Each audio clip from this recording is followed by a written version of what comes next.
Hi hello star news Telugu channel కి welcome. Vande Mataram పాడాల్సిందే, లేదంటే లోపలేస్తాం. ఇది నేనంటున్నది కాదు, కేంద్ర మంత్రి బండి సంజయ్.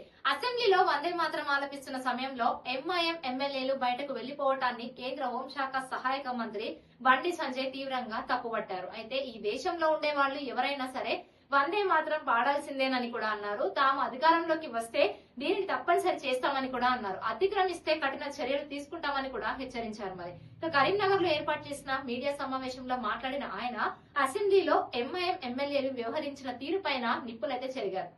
ఇక ముఖ్యమంత్రి రేవంత్ రెడ్డి అసెంబ్లీలో చేసిన తొక్కుకుంటా వచ్చిన అనే వ్యాఖ్యలపైన స్పందించారు. మరి కాంగ్రెస్ పార్టీలోని ఒక సీనియర్ నాయకుడిని ఉద్దేశించి రేవంత్ ఈ కామెంట్స్ చేశారని కూడా అన్నారు.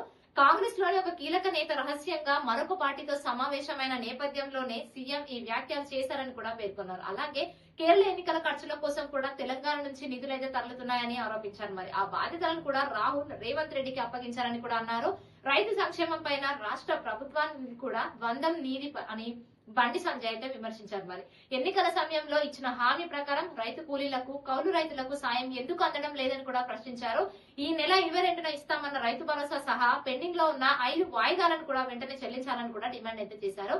ఇక మూసీ నది ప్రక్షాళనపైన మాట్లాడుతూ గుజరాత్ లోని సబర్మతి నదిని అభివృద్ధి చేసినట్టుగా ఇక్కడ కూడా చేయాలని, అయితే బుల్డోజర్లతో పేదల ఇళ్లను కూల్చివేస్తే బీజేపీ చూస్తూ ఊరుకోదని కూడా హెచ్చరించారు. మరి బాధితులకు తగిన పరిహారం చెల్లించిన తర్వాతే ముందడుగు వేయాలని కూడా సూచించారు. పార్టీ ఫిరాయింపుల విషయంలో స్పీకర్ నిర్ణయం చూసి ప్రజలు నవ్వుకుంటున్నారని కూడా అన్నారు. శాసనసభ స్పీకర్ వ్యవస్థ పైన ప్రజలకు నమ్మకం పోయిందని కూడా బండి సంజయ్ ఆవేదన వ్యక్తం చేశారు. మరి ఎంఐఎం నేతల ఓటు బ్యాంకు రాజకీయాలకు సీఎం స్పీకర్ తగులుతున్నారని కూడా విమర్శించారు.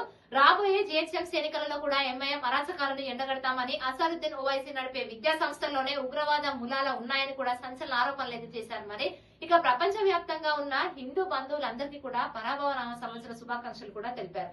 ప్రజలందరి కష్టాలు తొలగిపోయి సుఖశాంతులతో ఉండాలని కూడా మనస్ఫూర్తిగా కోరుకుంటున్నానని కూడా సంజయ్ అయితే చెప్పారు. మరి ఇలాంటి మరిన్ని లేటెస్ట్ అప్డేట్స్ కోసం మన స్టార్ న్యూస్ తెలుగు ఛానల్ తప్పకుండా సబ్స్క్రైబ్ చేయండి.